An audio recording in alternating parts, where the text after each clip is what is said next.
Hey everybody, welcome. It's time for What's for Dinner.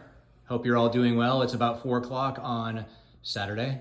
Very hot, very sunny, not complaining. No. So what do we have going on tonight here, hon? So we made burgers and what is it? No, these are just regular original brats. Oh, okay. So they are from the butcher though. And then we've got our burgers, which are our favorites. And we've got, this is the Walmart bought tube that's about 70-30. So 70% protein, 30% fat. That's why all the grease is in the pan. So we've got 70-30 burgers there. And there's our little Redmond salt, Jane's Crazy seasoning. And then our, what is that? Chosen avocado oil. So a lot of times when we cook and we need a cooking oil, we'll use the avocado oil. What else we have going on here? Chicken wings. Nice. So air fried chicken wings? And we like them crispy. That's why they look like that. Yeah, we do. So there's our little air fryer right there. Oh, that air fryer is well loved. It's very well loved. We use it pretty much every night. Yes. And then we did scrambled eggs tonight, right? Yep. And we did that because I was just going to throw in a little bit of a spin on the regular burgers we usually do. So I went ahead and made my plate over here. And Teresa's working on hers too. But what I did with my burgers tonight, as soon as Teresa gets her arms out of the way. Yeah, really. What I'm going to do tonight is I'm basically making a sandwich, and I'm using the burger patties as buns. So I've got 2 burger patties.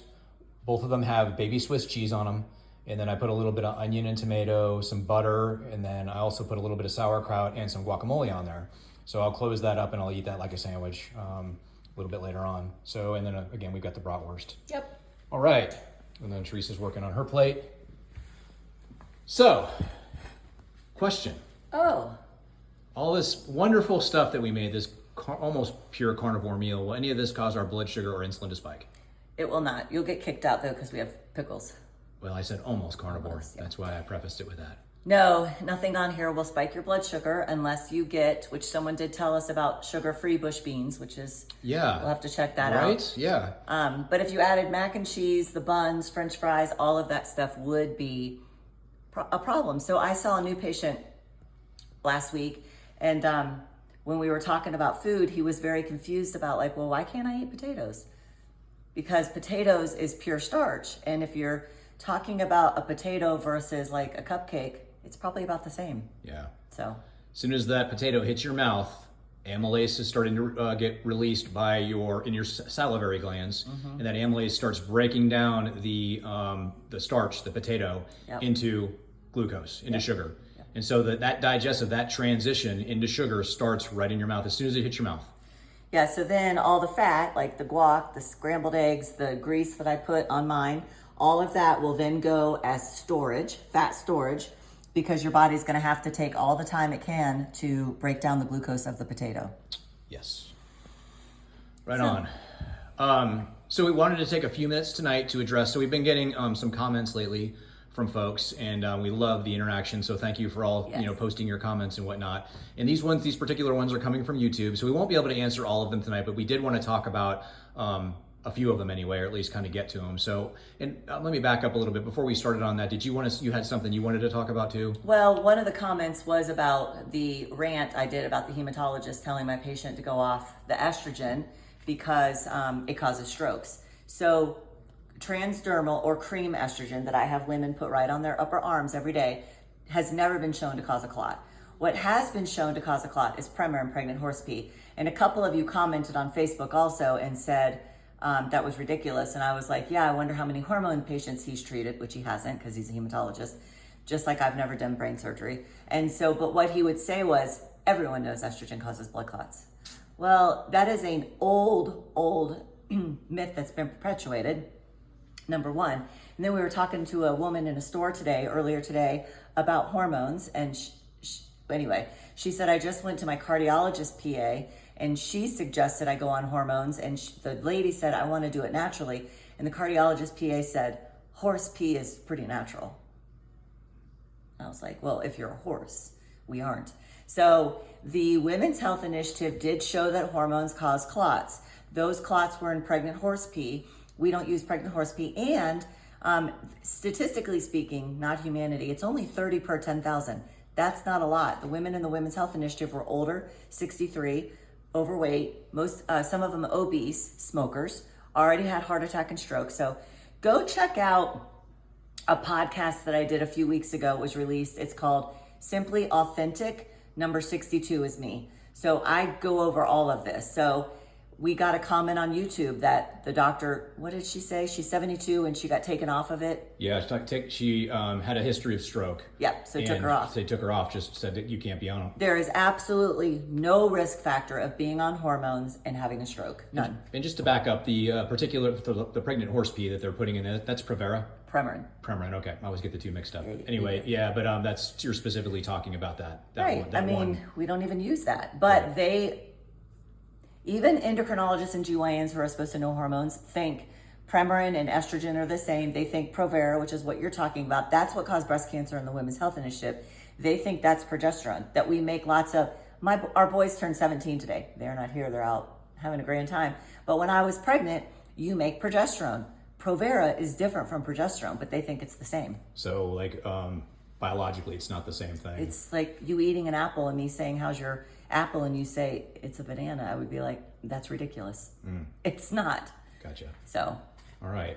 And I think another comment that we were going to chat about really quick, we were going to talk about the cooking in the cast iron. Is that what we chose to? Someone commented about the iron and the cast iron. We've never had a problem. And in all the carnivore groups that we're on, and there's hundreds of thousands of people, Ken Berry, Sean Baker, Anthony Chafee, I have not heard of anyone having trouble with elevated iron.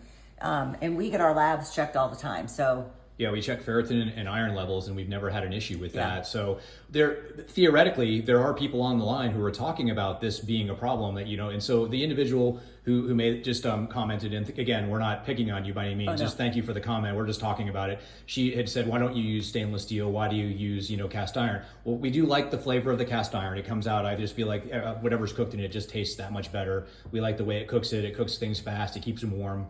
But again, our experience now is just that, that's not the case with us, and we're testing our labs to verify that. Right. So maybe in theory, you can, some of the cast iron can leach iron into your food, and it can elevate your levels, but maybe some of us also need that. Who knows? and I think if you have genetic hemochromatosis, hereditary hemochromatosis, where you accumulate too much iron, might be a problem. You probably shouldn't eat cast iron.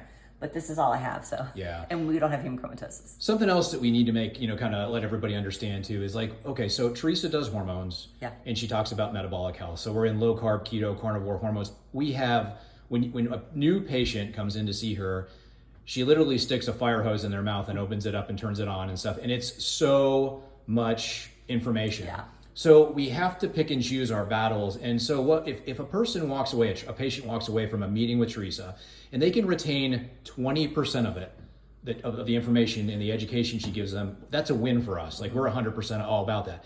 Now, later on down the road, after that person gets their hormones optimized, they get their they kind of get their foot in the door with low carb, and they get more comfortable, and they're learning the lingo, and they're knowing what to cook, and they're getting better, and they're making progress. At that point, we can step in and we can start saying, okay, let's watch out for the cast iron, or let's go with grass-fed instead of just regular everyday, we show people here, we eat Walmart beef, ground beef.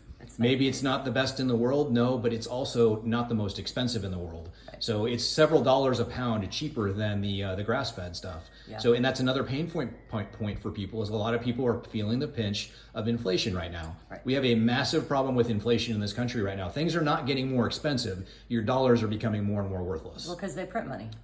So yeah, and I know it goes off of the topic of conversation with regards to this. So I am going to start, I've been doing a lot of research on the nexus between inflation and government policy towards health as a result of the inflation, and how that's affecting it's affecting their health decisions, and then it's affecting our health as a result of that. I don't know if that made sense, but there's a lot of people in this space now who are kind of digging deep into research, and I'm reading their research, and I'm like, wow, this stuff is groundbreaking. Well, it always goes back to politics. But yeah, but inflation is the problem. And just so you know, since 2020, when the whole COVID nonsense began, we have had a situation where we've doubled the amount of money in circulation, US dollars in circulation.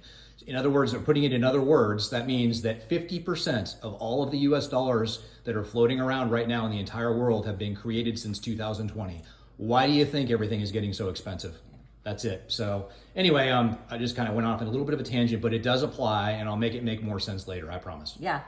So So tell us what you're having for dinner, and go to those podcasts. So Simply Authentic, number 62, Life's Best Medicine, number 110, Low Carb MD, number 115. Those are all the podcasts I've done, just 3. But, you know, I go into hormones more than metabolic health because, you know, we all need hormones. If you want to protect your bone, your heart, your brain, the penis in men for ED, erectile dysfunction, you know, it's all important. Yeah, totally. Yep. All right, we good? All right, guys. Well, so anyway, tell us what you're having for dinner. And, you know, if you guys have any questions or comments, please send them our way. We love you all, and God bless. And we won't see you tomorrow on Sunday. Our kids, we're celebrating their birthday, so we'll be back next week. Yep. See all ya. Right, bye, guys.